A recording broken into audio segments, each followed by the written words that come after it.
दोस्तों राजस्थान जीके के very very important जो गत वर्षों में पूछे गए क्वेश्चन है पटवार में और आगे आने वाली चतुश्रेणी में पूछ सकते हैं पटवार वीडियो में। तो हमारा पहला क्वेश्चन है, राजस्थान का वह राजा जो 1659 में खजुआ के युद्ध में मुगल सम्राट औरंगजेब के शाही डेरे को लूटता हुआ अपने राज्य वापिस आ गया, तो कौन सा था वो? जसवंत सिंह फर्स्ट था, जो जोधपुर मारवाड़ का शासक था। और राइट ऑप्शन हमारा बी हो जाएगा। अगला क्वेश्चन है दोस्तों, राजस्थान समाचार नामक पत्र का प्रकाशन 1889 ईस्वी में किसने शुरू किया? तो ये किया था मुंशी समरन दास ने। एंड राइट ऑप्शन हमारा ए हो जाएगा इसमें। अगला क्वेश्चन है, लक्ष्मी देवी आचार्य निम्न में से किस प्रजामंडल से संबंधित थी? तो ये बीकानेर प्रजामंडल संबंधित थी। हमारा राइट ऑप्शन डी हो जाएगा। अगला क्वेश्चन है, मेवाड़ की किस राणा को अहिल्याबाई यानी मल्हार राव होलकर की पुत्र वधू को संतुष्ट करने के लिए 1774 ईस्वी में निम्बाहेड़ा का परगना देना पड़ा? तो जो राणा को अहिल्याबाई है उसको देना पड़ा था, ये राजा था हमीर सिंह द्वितीय, यानी इसने दिया था। राइट ऑप्शन हमारा बी हो जाएगा। अगला क्वेश्चन है, विजय सिंह पथिक द्वारा प्रकाशित समाचार पत्र कौन सा था? तो ये राजस्थान केसरी था। राइट ऑप्शन हमारा सी हो जाएगा। अगला क्वेश्चन है दोस्तों, बागड़ प्रदेश के गांधी के नाम से विख्यात स्वतंत्र सेनानी ये कौन थे? ये थे भोगीलाल पांड्या, जो 1944 में डूंगरपुर प्रजामंडल की स्थापना की थी। अगला क्वेश्चन है दोस्तों, राजस्थान में पूर्णतः बहने वाली सबसे लंबी नदी कौन सी है?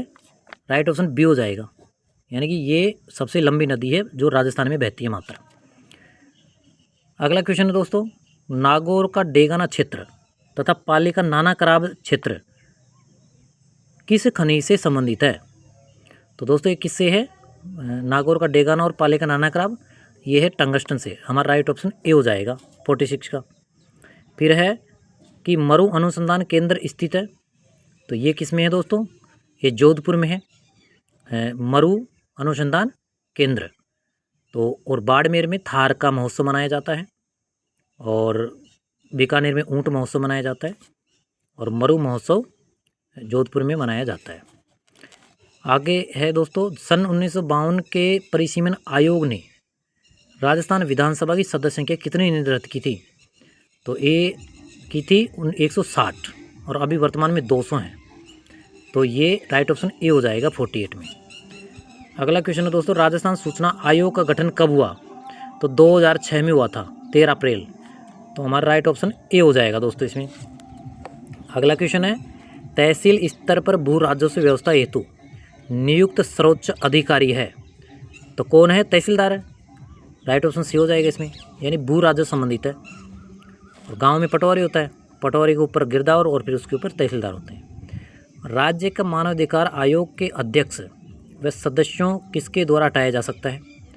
तो ये दोस्तों राइट ऑप्शन बी यानी राष्ट्रपति के द्वारा हटाया जाता है, हटाया जा सकता है, हालांकि हटाया नहीं एक भी, तो इसके हटाया जा सकता है राष्ट्रपति द्वारा।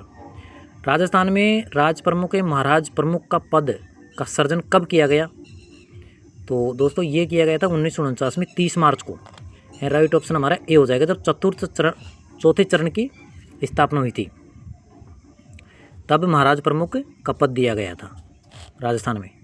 अगला क्वेश्चन हमारा, राज्यपाल राष्ट्रपति के प्रसाद पर्यंत अपने पद पर बना रह सकता है? तो राष्ट्रपति के द्वारा राष्ट्रपति के अनुसार राज्यपाल बना रहता है, कौन से अनुच्छेद के तहत? राइट 156 अनुच्छेद के तहत। तो राइट ऑप्शन हमारा बी हो जाएगा। अगला क्वेश्चन, राज्य के महाधिवक्ता की नियुक्ति कौन करता है? तो राज्यपाल करता है। राइट ऑप्शन सी हो जाएगा। 1999 में राज्य प्रशासनिक सुधार आयोग का गठन किसकी अध्यक्षता में किया गया? तो दोस्तों ये किया गया था शिवचरण माथुर के अध्यक्षता में। अगला क्वेश्चन है, नारी सौंदर्य किस शैली की प्रमुख विशेषता है?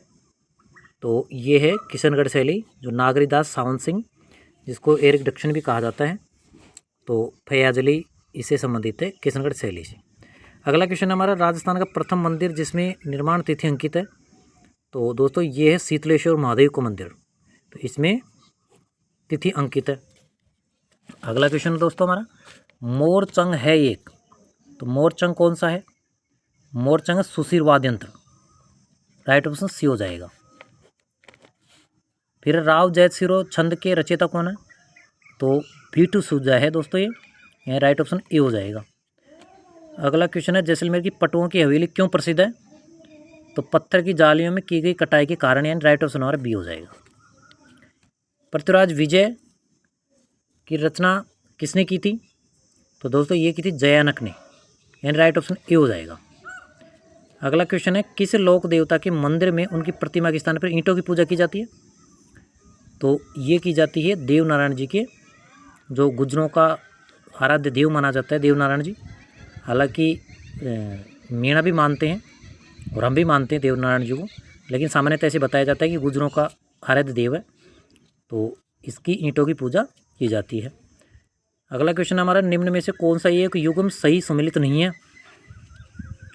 तो मोंदरा माता जैस जालोर राइट से, जिलानी माता कोटपुतली बेड़ो रोड ये भी सही है दोस्तों, सुगाली माता ई है जो 1857 की क्रांति की देवी थी, और आई माता बाड़मेर, ये आई माता बाड़मेर नहीं है, तो राइट ऑप्शन सी हो जाएगा 36 में।